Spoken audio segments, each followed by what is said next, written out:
Hello, Dave. How are you? Hello, who's that there? Whoa, so glad to hear you, man.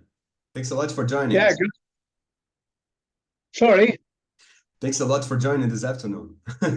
it's an absolute pleasure. Yeah, I was just going to say, Dave, earlier. Can you see me? Yeah, I can see you. Well, Yeah, good. first of all, analyzing the cover, the title, and the artwork of the album Invincible, it occurs to me that it's a tribute to humanity, right? I mean, heaven and earth will pass away, but we as human beings will remain standing. Am I way off the concept? Yeah, I mean the album's not actually a concept. I mean there is. I mean if you're referring to the cover, I mean the artist who did the cover. I asked him when he first put the idea forward, and he told me about a tribe that had lived 2,000 years ago. I think they were called ANNUNAKI. Don't know if you know of them, Nuka something, and the cover depicts that civilization. And we had a title called Invincible because Demon had been around that long. We felt we were invincible, uh, and I sent some songs to the artist, and then the two things came. He sent this cover back, and I thought, this is I like it. We like what we saw. We like what he was telling us, and obviously all the album was written by then, all the songs were written, but it seemed to fit. And even though it's not actually a concept album, um, I mean most of the songs on there are a concept in their own way and not as a complete product. Which experience inspired you personally during the creative process of the album? I mean, with this album, actually, it was written. The thing came together in the period which was COVID, and I think the whole world found themselves, you know, at home, not really could live in the way we'd written. Bands couldn't play. We definitely couldn't. We had to cancel a lot of gigs and festivals we had. So so we were forced into a corner like everyone else. And the drummer Neil Ogden and myself, who write the songs, we suddenly were passing on ideas to each other, and that started. We started to write the stuff, and by the time COVID was over, we had a lot of songs. We had the album plus a lot more, and I think all we wanted to do was, like everybody else in the world, was celebrate, rise up and celebrate. So we went in the studio and made an album, and it was a great feeling. It was like a fresh start, and we felt really good. And that's how the album came about. For all intents and purposes, is Invincible autobiographical album? Well, not really. I mean, I suppose the title does say. I mean, when we were writing the album, the word "invincible" did crop up. I mean, I keep a writing pad with me. I always have throughout time, and if I see an idea sometime or I hear something, I write them down, and I think one day I may use that. And so when we're writing, the two of us, Invincible, I was just looking at my pad, and there it was. I think that the track itself is really about the 300. I think the film the 300. It was was it the Greeks and I can't remember now, but anyway, you might know it. And I mean they were virtually invincible, and so basically it is about, it's about Demon. It's about, here we are 45 years later, and you can't keep a good band down, as they say. What do you expect your longtime fans to feel when they listen to this new album? Well, up to now, I mean, I've done interviews in Europe, um, interviews in Japan because we went to Japan a couple of months ago, and I've been overwhelmed. I've done all the music papers in Germany and France, and Japan, and obviously now doing the interviews for South America, Brazil, South America. And I'm overwhelmed because you know, people are really liking the album. People are saying, "Wow, this is a refreshing, you know, team," and we like the tracks, and you know, so at the moment, it's really given us you know, a great sort of a resurgence, as we say, on the band, even though you know, we've always kept going, we've always played, we've always toured, but this is really everywhere, and everyone I've talked to is, you know, saying thank you, what a good album, what a great album, blah blah blah. What are the main differences you could point between Invincible and the previous Demon albums? I think you know, I spoke to people earlier today doing interviews, and they were saying it's like a best of Demon. It's like everything. As we say in UK, it's a shop window of a particular thing, and I think it is because it features all periods in time. You know, you've got the tracks like "Face the Master," which is been a single for us, and the video is doing great, and that is like, you know, that's quite heavy. And in my blood, the track, they're quite heavy. And then there's, you know, the epic type tracks like I can't think of the track now, but it's track on there, which is a bit like a mid-term Demon, you know, maybe 20 years ago. And there's everything in there for me, and it's that mixture. Because I think of the enthusiasm was like I say, after COVID, everybody was completely, you know, if you were a musician, you wanted to make some music because all our tours got cancelled, and so we wrote songs and went in the studio with a new spirit. Maybe picked up on all the periods of Demon, back to Night of the Demon, Unexpected Guest, and you know, I think everything's in there. Do you think you're reaching new fans with this, as you said, shop window Demon? I mean, there seems to be a lot of people, you know, I mean, a lot of people want to talk to us. A lot of people, you know, want to interview us, and a lot of people, as I say, are saying good things. So I think sometimes you don't expect a band that have been going 45 years, you know, to suddenly get sort of new interest. I mean, we've always been a bit of a cult type legendary band. I mean, you know, we play festivals, and I mean, there's people singing songs from the first album. I mean, we'll always play Night of the Demon. But I was just saying to someone 45 years ago when we wrote Night of the Demon, I didn't expect more than 12 months later anyone would have ever heard of it. I mean, if we go on stage now, we don't play Don't Break the Circle or Night of the Demon, then I'm afraid the crowd would be having against it in some ways. I mean, that's great, you know. I mean, we play along with the thrashes and the death metal festivals and everything, and there's always a crowd there singing Demon songs when we're on. So that's a good, you know. It proves throughout time. I've met so many people at festivals, so many bands who've come up and said when they first heard the first album, or when they first heard this or something from the Plague, and I'm having breakfast in an hotel. I think, wow, that's great.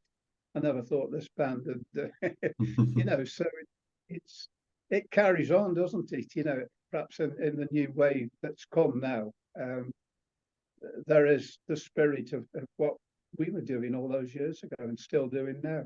And I think there is respect. I think that's the word. We've always gained good respect, Demon, even though we've never been, you know, right, the mega stadium band. I think people respect us, that we've kept going, and we've made it a good standard of song. What's the secret to keeping the band alive and relevant for so long? I think, I mean, like now, I think the band's been together in its form now. I'm getting on for 20 years, which is quite amazing. And I think it's because it's people that want to play, that like the music. They're all individuals, but they're all when we get on stage, it's like a brotherhood. It's like, you know, it's like it works, and we all play for each other. You know, someone's not having a very good evening because the equipment's breaking down or something like that. All the members of the band pull more, and we pull together. And we all like the music, and we all want to play. We're all inquiring when the next gig is or where we're going next. And I think it's the enthusiasm. That's the word. We have a band that's enthusiastic in whatever we do. How do you see the importance of the new wave of British heavy metal to the history of rock and roll? Yeah, I think it's.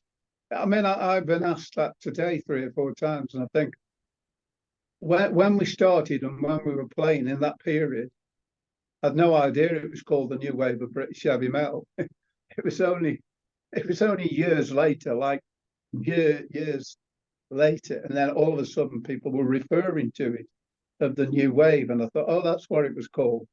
But at the time, we were growing up, we were making music, we were playing every club that there was. And also, I mean, I never got to see many of those bands unless we played with them because we were always playing, you know. So I didn't go to gigs and watch certain ones of the new wave because they'd be playing somewhere and I'd be playing somewhere else. But I think it's become a very important.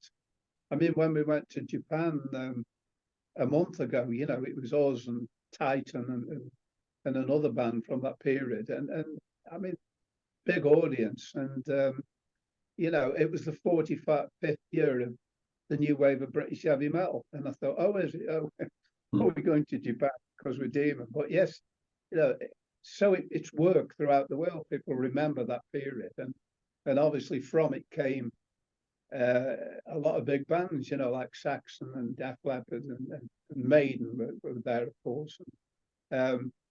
And we carried on from then, and we had success in Europe places. So when the new wave sort of died, which it did, you know, a lot of those bands weren't playing anymore, but did come back later.